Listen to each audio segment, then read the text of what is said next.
Most are farmers from different parishes with different crops, but they're all here for the same flight and the same mission: trade with Cuba. Louisiana to Havana.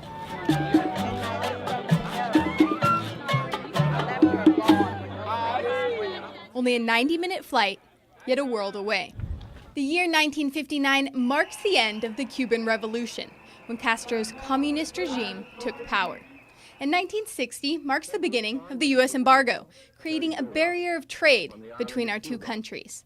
But prior to 1960, relations between Cuba and Louisiana looked much different. Spanish architecture in the French Quarter and Old Town Havana are echoes of a shared colonial history.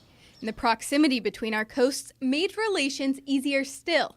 Before 1960, Cuba was one of Louisiana's strongest trading partners. More than 62% of all imports from and exports to Cuba came through the port of New Orleans.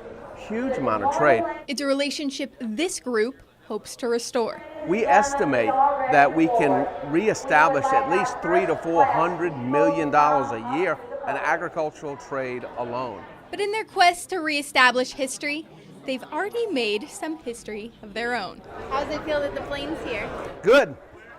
We're excited that the plane's here. This is believed to be the first round-trip flight from New Orleans to Cuba in over 50 years.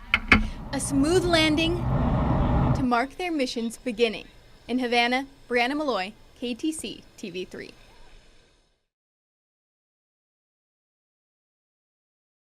From sunup to sundown, there's work to do. It's a very intense schedule that we have. From touring Havana's new port to a local organic farm. One need keeps coming up again and again. The trade with the state in the field of grain is very important for us because we import rice, maize, and soybean every year, hundreds of millions of dollars. With 11 million people and 3 million visitors each year, Cuba has a lot of mouths to feed. But a lack in farming technology makes it impossible to keep up. They just don't have the budget or the financial backing to be able to farm like we do. 80% of the food in Cuba is imported from other countries. So is this rice from here or from Vietnam? Vietnam, no? Vietnam. It's a need David Bertrand, a rice farmer from Welsh, believes Louisiana can meet. Most of the operations are 4,000 acres of rice alone and 2,000 acres of crawfish. That's the norm in South Louisiana. And that norm has made Louisiana the third largest rice exporter in the United States. And Cuba, per capita, is the largest rice consumer in the Western Hemisphere. A shipment of rice from Louisiana would take 2 days by boat, while a shipment from Vietnam, where Cuba buys most its rice now, takes 42 days. So what's preventing Bertrand from selling his crop today? The United States law. It only allows exports to Cuba for cash in advance. This sends Cuba, which has to pay mostly with credit, looking to the east. In many cases, we need to buy these cereals for other countries that are far from Cuba. But a bill to overturn that law has already been introduced. It's sponsored by Rick Crawford from rice-producing Arkansas. And among the co-sponsors, U.S. Representatives Ralph Abraham and Charles Bustani from Louisiana. And although it's still unknown whether the bill will be heard in the next session, these farmers are preparing now. So if we can get some of the political issues solved, I think it's going to happen quicker than we imagine, hopefully. Watch your step and follow me. Meeting with Cuban officials, strategizing with Cuban economists, and learning from the culture all around them. Also that if trade opens up with Cuba, Acadiana lands the deal. In Havana, Breanna, Molloy, KATC TV3.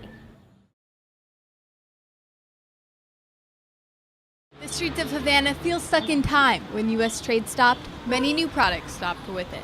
Classic cars run the roads and historic buildings line the streets. Que se ha dedicado a mantener lo que teníamos.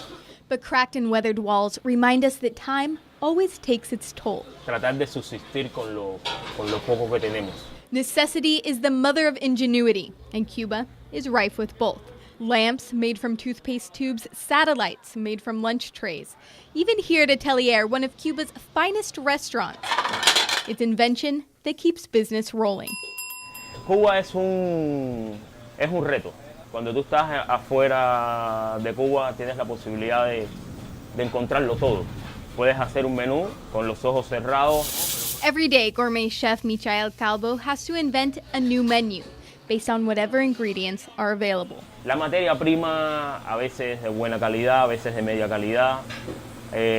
Los productos trabajamos por temporadas, mayormente porque se desaparecen unos, los otros, y es un problema. But here in his restaurant, Calvo can sense change on the horizon. American customers are a common sight. Some who visit even offer to bring him new products from the States. And Calvo says he always asks for seasonings and new recipes. Siempre yo pido, la gente me dice, tú nunca pides nada para ti. Y yo sí, yo pido para mí, cosas para mi cocina, cosas para mi trabajo. And now, Calvo prepares lunch for a new group of Americans, 94 members of Louisiana's trade mission. And in learning where they're from, he shares a lifelong dream. My dream is someday go to Louisiana for learn the Creole food to Louisiana. I think it's the principal, the food in the United States of America. But the changes Calvo sees in his clientele are ripples from the global stage. The Obama administration brought forth a new era in Cuban relations. On December 17, 2014, it's announced President Obama plans to normalize relations. Today, America chooses to cut loose the shackles of the past. July 1st, 2015, flags were raised, and both countries reopened their embassies. As two peoples who are no longer enemies or rivals, but neighbors. And in March 2016, the first family, for the first time in almost 90 years, pays Cuba an official state visit. I have come here to bury the last remnant of the Cold War in the Americas. Esos sueños que tuvimos muchos se están logrando, se están llegando. Y se respira un aire de muchos cambios. In a land frozen in time, Calvo embraces the future.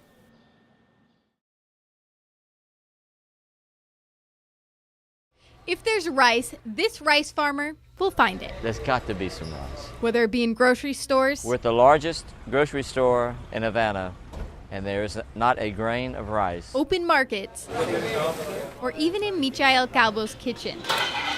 So perhaps it's no surprise that while the rest of the group continues meeting with government officials, Paul Guillory and his brother-in-law David Bertrand set out for a meeting of their own. Talk to a rice farmer. There's something about the Brotherhood of Rice Farmers. That's all. And with a lot of driving and stopping. It's called a deep well. Just curious to see it. And some strategic help. They finally find a familiar field. Those little patches, all that's hundreds of little plants, and you see what they've planted. My God, I've never seen that. And meet the man who made it. It's pretty. Your rice is pretty. It's a. Está muy bonito el arroz. Yeah, it's a good job. Yeah. I think shaking hands, one-on-one, people to people, that's the beginning. But back in Havana, Louisiana officials were shaking hands too. Commissioner of Agriculture Mike Strain presented the Cuban government with a memorandum of understanding. It's a pledge of mutual support, working together to grow agricultural trade, industrial trade. In upcoming months, Cuban officials will revise the memorandum. And on a state visit in October, Governor Edwards is scheduled to sign it. But for Guillory, there's no deeper understanding than talking rice farmer to rice farmer. Farmers everywhere have a fraternity that no one else understands. Enjoy. And there's no substitute for a shared cigar and a good laugh. And he smiled and greeted us like brothers. In Havana, Breanna Molloy, KATC TV3.